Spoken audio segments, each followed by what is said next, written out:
अस्सलाम वालेकुम क्लास। आज हम सेकंड ईयर के थर्ड चैप्टर को डिस्कस करेंगे जिसका नाम है why boys fail in college के लड़के कॉलेज में क्यों फेल होते हैं। इसको लिखा है हर्बर्ट ई हॉक्स ने। बेसिकली ये न्यूयॉर्क कोलंबिया में प्रोफेसर थे। ठीक है, प्रोफेसर थे। इन्होंने तकरीबन 25 साल उधर कॉलेज में जॉब की है।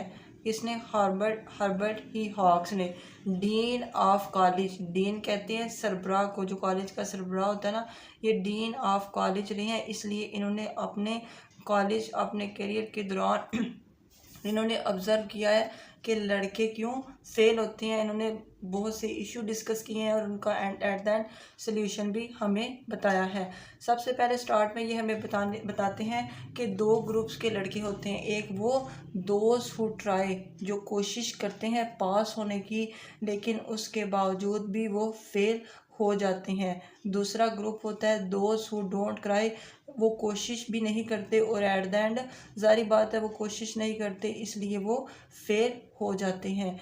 इस तरह हम इसके पॉइंट्स को डिस्कस करेंगे कि कौन कौन सी उनको प्रॉब्लम्स फेस करने पड़ते हैं जिसकी वजह से वो फेल हो जाते हैं। नंबर 1 पे हम देखेंगे कि नर्वस हैबिट्स में क्या आ जाता है। जो पहला पैराग्राफ है उसका नेम, टाइटल नेम हम रख लेते हैं नर्वस हैबिट्स। इसमें क्या होता है कि जैसे ही स्टूडेंट्स होता है वो कंसंट्रेट नहीं करता, फोकस नहीं करता। अगर कोई टीचर वाइट बोर्ड पे कुछ लिख रहा है तो उसका फोकस वाइट बोर्ड पे नहीं होगा। बाज़ दफ़ा ऐसा होगा कि वो स्टूडेंट वाइट बोर्ड पे देख रहा होगा लेकिन मेंटली वो कहीं और होगा। ज़ाहिरी तौर पे तो वो वाइट बोर्ड पे देख रहा होगा लेकिन माइंड उसका कहीं और होगा, यानी कि वो किसी जगह पे टिक नहीं सकता। और दूसरा उसके यह है कि जब भी वो बुक्स खोलता है, जैसे ही वो अपनी किताब ओपन करता है तो क्या करता है कि उससे वो देखता है अपनी पेंसिल को कि इसका जो पेंसिल का सिक्का है वो ठीक नहीं है, पहले मैं इसको शार्पन कर दूँ।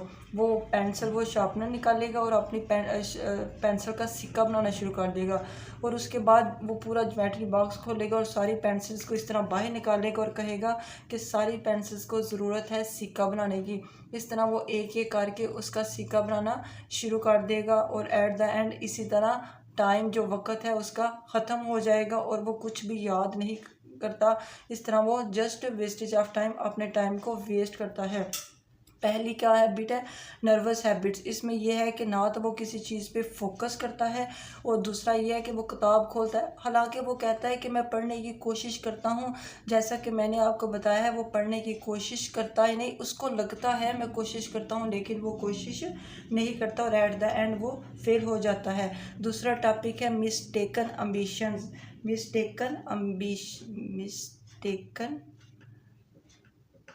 अम्बिशंस इसमें ज़्यादातर पेरेंट्स का रोल होता है। हमारे यहाँ ये अलमिया है कि हम कहते हैं कि फ़लाँ का बच्चा जो है वो ये सब्जेक्ट्स पढ़ रहा है तो हमारे बच्चे को भी यही सब्जेक्ट्स पढ़ने चाहिए। हमारे बच्चा जो है ना वो या तो डॉक्टर बनेगा या फिर ये लिखा हुआ टेक्स्ट पे या डॉक्टर बनेगा या डेंटिस्ट बनेगा या फिर इंजीनियर बनेगा। ठीक है, हालांकि उनका जो बेटा होता है, जो स्टूडेंट होता है, उसका इन जो सब्जेक्ट्स पे बिल्कुल भी फोकस नहीं होता, इंटरेस्ट नहीं होता। अब हमें हर्बर्ट ई हॉक्स कहते हैं कि मेरे पास जब पेरेंट्स आते हैं अपने बच्चों को लेके तो वो कहते हैं कि हमारे बच्चे ने ये वाले सब्जेक्ट्स पढ़ने हैं और जबकि स्टूडेंट्स का इन पे बिल्कुल भी फोकस नहीं होता। तो मैं उन्हें कहता हूँ कि जिस सब्जेक्ट पे आपके बेटे का फोकस है, इंटरेस्ट है, उससे वो सब्जेक्ट रखने दें। इस तरह जब मैं उनके बेटे को सही तौर पे गाइड करता हूँ और उसी का साथ देता हूँ, उसी को प्रमोट करता हूँ, तो जो बहुत ज़्यादा पेरेंट्स हैं वो मेरे साथ दुश्मनी मोल लेते हैं कि आप हमारे साथ गलत कर रहे हैं और गलत चीज़ पे हमारे बेटे का साथ दे रहे हैं। लेकिन कहते हैं कि वही पेरेंट्स एक साल बाद जब देखते हैं कि उनका जो बेटा है वो अपनी इंटरेस्ट के मुताबिक उस फील्ड में कामयाब हो जाता है तो फिर वो दोबारा उस टर्म के बाद या कुछ अर्से बाद आते हैं मेरे पास तो मेरा शुक्रिया अदा करने के वाकई आपने उस वक़्त हमारे बेटे को अच्छी तरह गाइड किया था। कहता है कि ये वाले जो बच्चे हैं ये पास हो जाते हैं, लेकिन कुछ ऐसे स्टूडेंट्स होते हैं जो अपने पेरेंट्स के आगे बोल नहीं सकते। अगर उनके पेरेंट्स ने उन्हें कह दिया कि ये सब्जेक्ट आपने रखने हैं, तो वो अपने पेरेंट्स के आगे बोल नहीं सकते और वही सब्जेक्ट रख लेते हैं और एट द एंड वो फेल हो जाते हैं। तीसरी कैटेगरी वो हमें बताएगा ओवर कॉन्फिडेंस। कहता है कि ये जो कैटेगरी है इस पे मुझे, इन बच्चों पे मुझे सबसे ज़्यादा तरस आता है। ये जो बच्चे होते हैं ये ब्राइट होते हैं, ये पढ़ने वाले होते हैं, लेकिन एट द एंड फेल हो जाते हैं। इनके फेल होने की बड़ी वजह ये है, ये स्कूल में तो अपनी लिटिल एफर्ट के ज़रिए इम्तिहान को पास कर देते हैं। वो नहीं जानते कि फ़र्स्ट ईयर में जब कॉलेज में आते हैं उसका इन्वायरमेंट चेंज होता है, सिलेबस बहुत ज़्यादा लेंथी होता है। वो कहते हैं कि जिस तरह हम स्कूल में थोड़ी बहुत कोशिश करके कामयाब हो गए थे, इसलिए इस तरह हम कॉलेज में भी कामयाब हो जाएंगे। अपने ओवर कॉन्फिडेंस की वजह से एट द एंड वो हार जाते हैं। और राइटर कहता है कि इन बच्चों में मुझे सबसे ज़्यादा पिटिएबल, सबसे ज़्यादा मुझे तरस आता है, क्योंकि ये पढ़ने वाले बच्चे होते हैं और एट द एंड ये भी फेल हो जाते हैं। सिर्फ किसकी वजह से? ओवर कॉन्फिडेंस की वजह से। चौथी हमारी जो मेन पॉइंट है वो है हेल्थ इश्यूज़। बेशक वो फिज़िकल हो या फिर मेंटली हो, हेल्थ इश्यूज़। अब राइटर कहता है कि स्टूडेंट्स को अगर कोई, किसी को कोई इशू है तो पहले पेरेंट्स को चाहिए कि उसका ट्रीटमेंट करवाएं, उसके बाद उसका यानी कि कॉलेज में उसका एडमिशन करवाएं। बाज़ दफ़ा ऐसा होता है कि पेरेंट्स जो हैं वो अपने बच्चों का इलाज नहीं करवा सकते, तो कॉलेज की एक कमेटी होती है, तो उसके ज़रिए यानी कि वो मुफ्त उनका ट्रीटमेंट किया जाता है। कहते हैं बाज़ इतने जाहिल पेरेंट्स मेरे पास आते हैं, हर्बर्ट ही हॉक्स कहते हैं कि अगर उनके बच्चे को टॉन्सिल्स की बीमारी है तो मैं उन्हें बोलूँगा कि मैं इसका ट्रीटमेंट करता हूँ, तो वो कहते हैं नहीं, ये बीमारी, ये जो टॉन्सिल्स हैं ये इसको अल्लाह की तरफ से हैं, तो हम इसका ऑपरेशन करके इसको मज़ीद तकलीफ़ में क्यों डालूं। अब ये सब कुछ वो अपने पर्सनल जो उसके साथ हुए वो एक्सपीरियंस शेयर कर रहा है कि किस तरह वो अपने करियर के दौरान, अपनी जॉब के दौरान उसने ये सब कुछ फेस किया, और अब हमें बता रहा है कि किस तरह अब हम इनको मज़ीद सॉल्व कर सकते हैं। एक मेन जो इशू है वो हेल्थ इश्यूज़ भी है, जिसकी वजह से स्टूडेंट्स उनकी मेंटल या फिज़िकल हेल्थ ना सही ना होने की वजह से भी वो फेल हो जाते हैं। पांचवी जो वो हमें बताता है टाइप, वो है फाइनेंशियल प्रेशर। फाइनेंशियल प्रेशर, ठीक है। बस पेरेंट्स कहते हैं कि वो सब कुछ अपने बच्चों पे छोड़ देते हैं कि आपने खुद ही पढ़ना है और खुद ही कमा के खुद ही जॉब करनी है और अपने जो एक्सपेंसेस हैं, जो अपने खर्चे हैं, वो खुद ही अफोर्ड करने हैं। अब वो कहता है कि बच्चे को इस दुनिया में लाने का प्लान उस बच्चे का नहीं था, बल्कि किसका था? पेरेंट्स का था। अब पेरेंट्स की रिस्पॉन्सिबिलिटी है कि वो उसके जो पढ़ाई के खर्चे हैं वो उसके पूरे करे, ये स्टूडेंट के या बच्चों की रिस्पॉन्सिबिलिटी नहीं है। अब वो क्या करता है कि फर्स्ट टाइम तो वो कॉलेज आता है और फिर सेकंड टाइम वो जॉब करता है।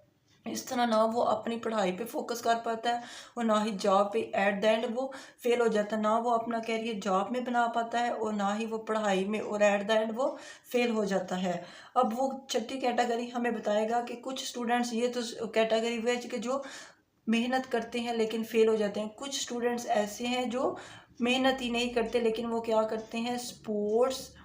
And sports activities. कुछ स्टूडेंट्स क्या होते हैं, बस कॉलेज में कोई भी फंक्शन होगा उन्होंने बस पूरी तरह उनमें इन्वॉल्वमेंट होना है, उनमें पार्टिसिपेट करना है, उनका फोकस सिर्फ खेलों में होगा। हर्बर्ट हॉक्स कहते हैं कि खेलना कोई बुरी बात नहीं है, लेकिन अपनी पढ़ाई पे भी फोकस करना चाहिए। अगर वो इतना अच्छा खेल सकते हैं तो फिर उन्हें चाहिए कि वो प्रोफेशनल बन जाए, प्रोफेशनल प्लेयर्स बन जाए, ताकि वो किसी एक फील्ड में तो कामयाब हो जाए। ऐसे स्टूडेंट जो सारा टाइम अपना स्पोर्ट्स में देते हैं और स्टडी को फोकस नहीं करते, और एट द एंड वो भी फेल हो जाते हैं। और सातवीं और आखिरी वो टाइप बताता है लेजी ब्लफर्स। ये वो स्टूडेंट्स होते हैं वो जो सिर्फ सैर के लिए आते हैं, इंजॉयमेंट के लिए आते हैं, सारा साल बैग नहीं खोलते, उन्हें नहीं पता होता कि टीचर लेक्चर क्या दे रहा है, हमारे सब्जेक्ट्स कौन से हैं, बस वो आते हैं, आवारागर्दी करते हैं और चले जाते हैं। राइटर इनके बारे में कहता है कि इनको अपने हाल पे छोड़ देना चाहिए। कुछ को अगर समझ आ गई तो उनका कैरियर बन जाएगा, अगर उनको समझ ना आए तो वो इस तरह उनकी ज़िंदगी जो है वो तबाह हो जाएगी। अब इसके कुछ उसने सॉल्यूशंस भी बताए हैं कि इसमें जो है कॉलेज का भी रोल है कि इन पर जो उसके इश्यूज़ हैं उन पे फोकस करे और उनको सॉल्व करने की कोशिश करे। इस तरह जो स्टूडेंट्स जो लड़के फेल होते हैं उन पे उनकी जो क्वांटिटी है, जो उनका परसेंटेज है, उनको कम किया जाए। पेरेंट्स को भी चाहिए कि वो भी इस पे काबिल ज़ोर इस पे गौर करें कि क्यों बच्चे उनके जो स्टूडेंट्स हैं वो बच्चे हैं क्यों फेल हो रही हैं। इस पे स्टूडेंट्स को भी खुद भी एफर्ट करनी चाहिए, क्योंकि जो नर्वस हैबिट्स हैं ये कोई भी चेंज नहीं कर सकता जब तक स्टूडेंट्स खुद चेंज ना करें। आज का ये हमारा ब्रीफ सा स्केच है why boys fail in college. अगर आपको कोई किसी टॉपिक की समझ ना आई हो तो आप कमेंट सेक्शन में पूछ सकते हैं। अल्लाह हाफिज़।